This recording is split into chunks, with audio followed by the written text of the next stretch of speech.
it's Fields of Literature again. It's been 6 months since my last video.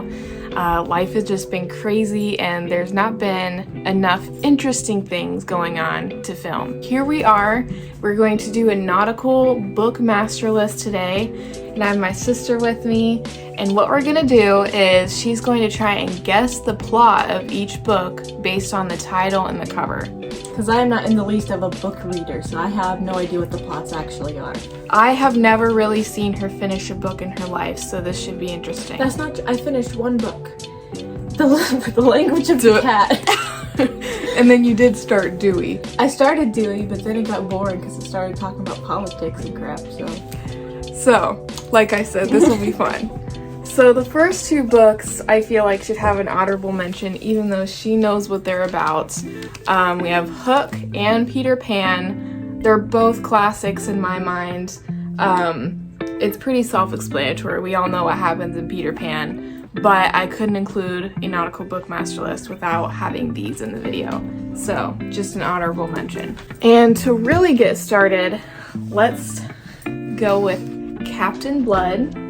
Faith, what do you think happens in this book? Gosh, let me look at the picture. Well, it looks like he's committing suicide.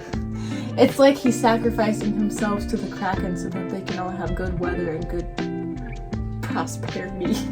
So that's your final thoughts? That's what you think this plot is about? Yes, I think this man right here in this right there, he's Captain Blood and he's sacrificing him to the water gods. He jumps into the water and then they give them good luck or something. I don't know. All right, what's the final thoughts? Yes. So what Captain Blood is actually about is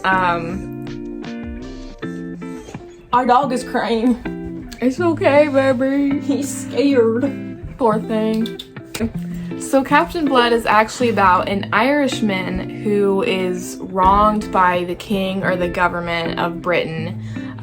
He's wrongfully committed of a crime, or charged of a crime, rather, and he's sentenced to be a slave, basically, in Jamaica. And so his whole purpose is he becomes a pirate out of spite, basically, out of an injustice.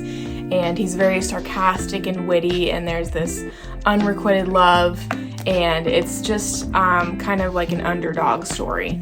So why is he walking the plank? Why is he walking the plank? You know what? I don't actually know. Oh. Because that does not happen in the story, but that's basically what this is about. Sacrifice is happening. And all of them are just in the background just... They're just watching it unfold. But that's what this book is about. It's actually really good. I think I gave it a 5-star rating on Goodreads, so this is the first book of the bunch. Alright, the second one is a Du Maurier, which I think I mentioned in my summer book recommendation video, but I'm mentioning it again because I love it so much. Frenchmans Creek. Frenchmans Creek. What do you think happens in this one? It says on the front she wrote exciting plots. Yes. So maybe they were in France and there was a Frenchman named Scarlet Pumpernickel. Scarlet what? Scarlet Pumpernickel. Wow. And he sold the pirates a creek named after the Frenchmans.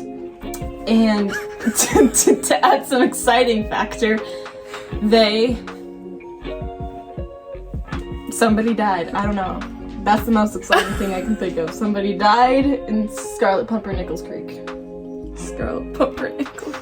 I'm curious, where did you get Scarlet Pumpernickel? That seems like it could be a French name. A French name. There you go. Croissant. Croissant. Well, Frenchman's Creek is actually about a woman named Donna St. Colombe. And she has a family of her own, but she decides to have a little bit of a vacation, a little bit of a getaway to the Cornish Sea.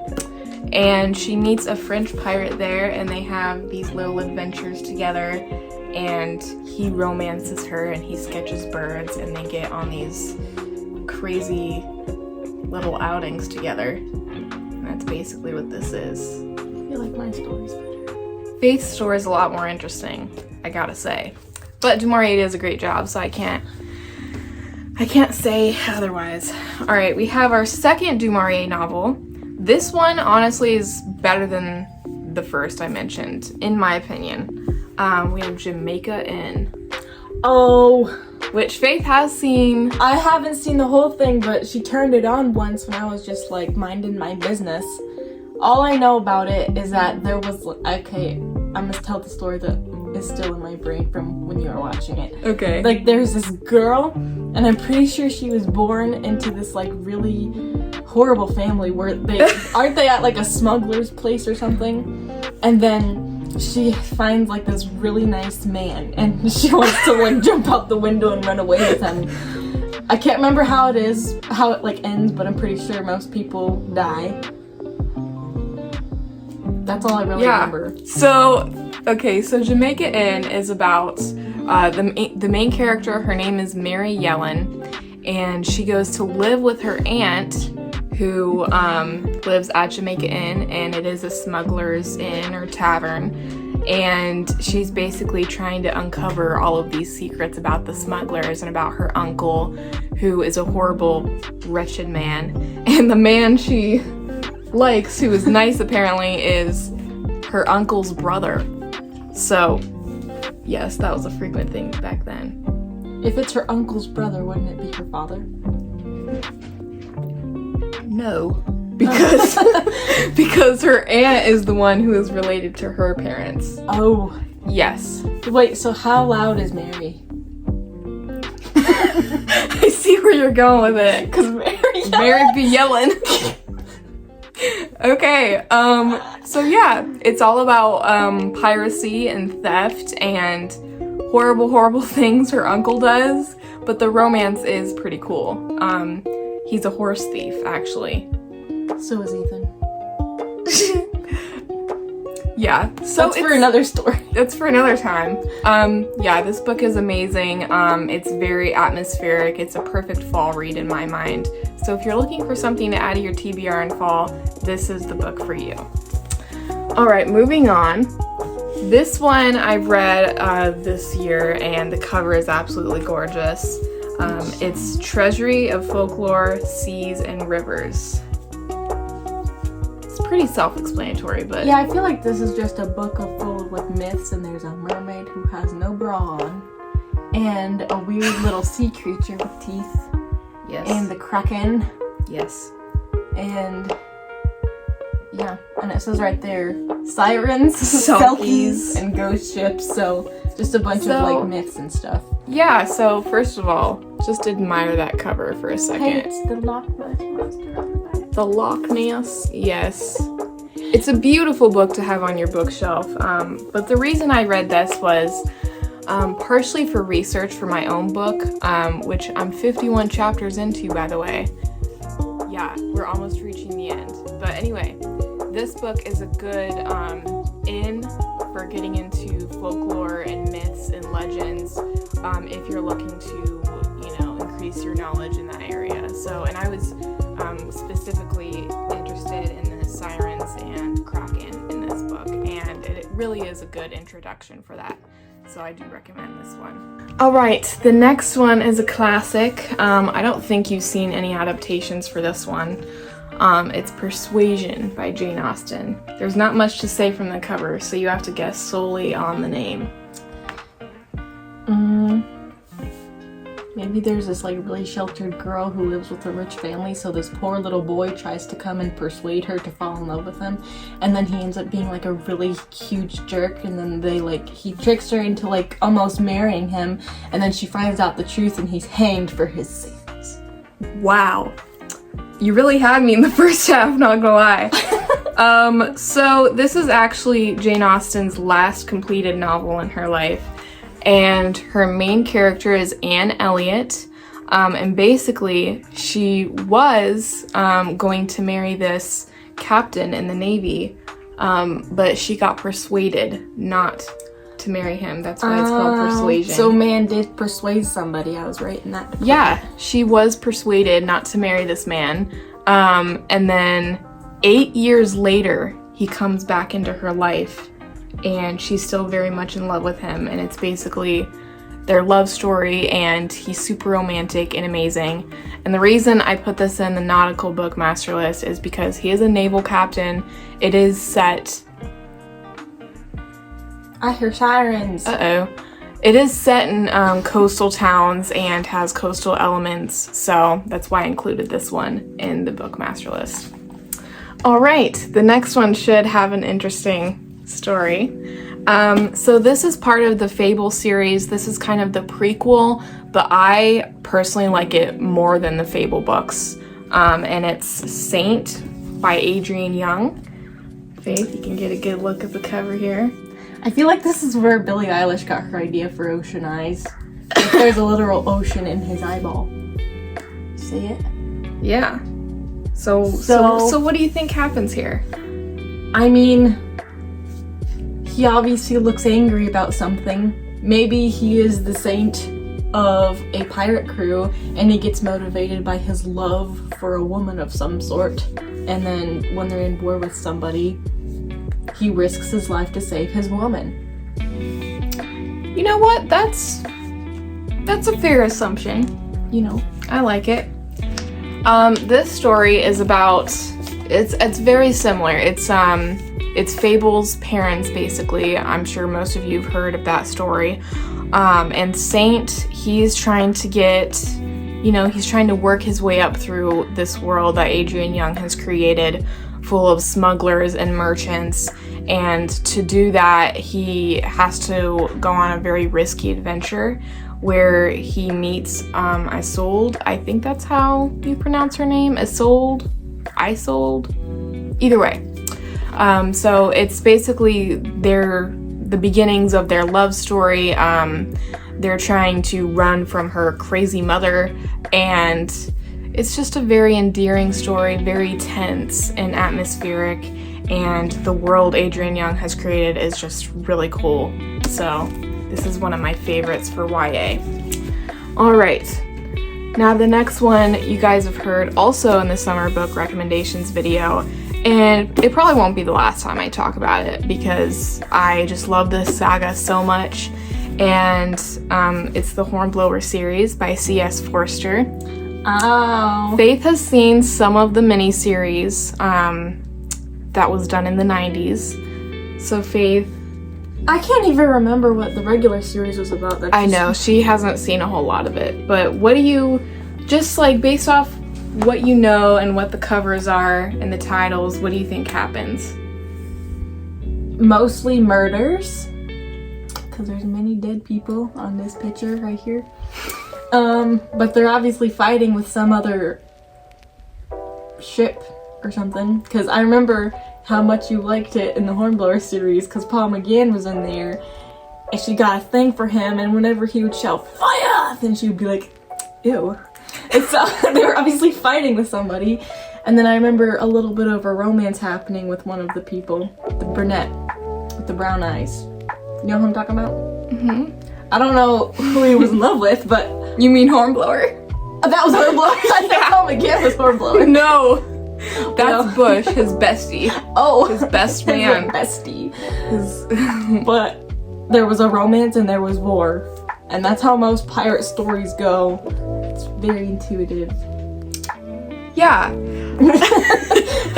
So this is not a pirate story, just putting it out there. Oh, it's not? It's not. It's actually about the Royal Navy during the Napoleonic Wars. Oh. And one of the reasons I love these stories so much is if you're like me, it's very hard to keep my attention with like slice of life stories.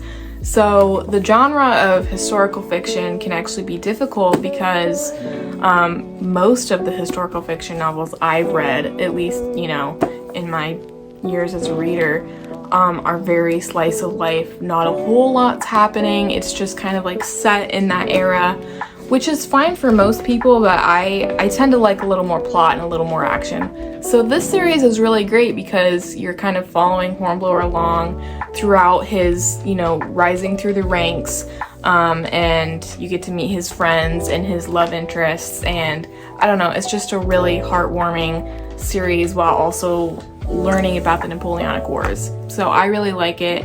and William Bush is my favorite character, as you can probably guess. All right, so we're dwindling down with our red pile. All right, this one I also talked about, but the reason I'm putting it in here again is I can't include a nautical master list without it, and a book set in the same world is being released later in the summer of this year by the same author, so it's a perfect time to mention it. And that is Daughter of the Pirate King by Trisha Levenseller. Faith, what do you think happens? So I think it's pretty obvious it's about the daughter of the Pirate King. Yeah. Perhaps she doesn't agree with her daddy's decisions, and so she goes against him and creates her own pirate crew. On this picture, she looks very independent and strong, so maybe she's trying to, like, be better than her father at pirating or something like that, and she finds something first, and then she wins in the end. Yeah. That is sort of, I mean, that's not very wrong. It's not very wrong.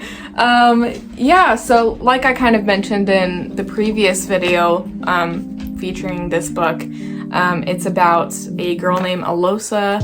She is the daughter of the Pirate King, and she's basically been sent on this mission to purposefully get captured by a rivaling pirate crew. And she's trying to find this hidden piece of the map that her father has sent her to find. And that's what the book is about, her time on this ship, getting captured. And there's kind of fantasy elements in this book. So yeah, that's pretty much this book. Alright, this one is another pirate book. It's literally called Pirates by Celia Reese. What do you think happens here, Faith? Is there two different people? There's two different people. Yeah. And if it helps, you can there's a map going on. So it's about some girl pirates. And they're near Jamaica, so maybe Jamaica has to do something with it when he opens up the book, of course, because he did. But maybe the girls are besties, and they're trying to, I don't know, maybe they're looking for treasure or something, since there's a map in the front. Maybe the treasure is in Florida because there was a jeweled necklace situation going on up in Florida. Alright. So this book is about a girl who, her father dies, so she goes to live with her brother on his plantation in Jamaica. And she's not too pleased with life because he's really ready to marry her off to this super creepy guy, and he's treating his slaves horribly, and she's befriended one of them even though she's not supposed to. So basically, they make the decision to run away together, and while they're running away, they're like, oh my gosh, how can we get far, far away from her brother? So they decide to join the crew of a bunch of pirates. And that starts their journey in the pirate world, and they have to dress up as men and do all these things. But during the course of that, her betrothed is following them, and it's unclear to me if he's trying to kill them or what, but basically that's what's happening. It kind of sounds a little bit like Nola. Yeah, sort of. A little bit. It's a really interesting story. So it's all about them trying to gain independence. It's really fun. Lots of action and adventure happening in this book. So that's pretty much all of the nautical books I have read that I would put on the master list. A lot of those are series, so it seems like a short amount, but really when you're taking that all into consideration, it's quite a lot. So we may do a part 2 once I, dwindle down on the TBR pile, because I have several more I'm hoping to read soon. So if you like this video, make sure to subscribe, comment, and like. Those all help us out. And if you like to see more videos like this, let us know in the comments. And look forward to our next video. Okay, bye. Bye.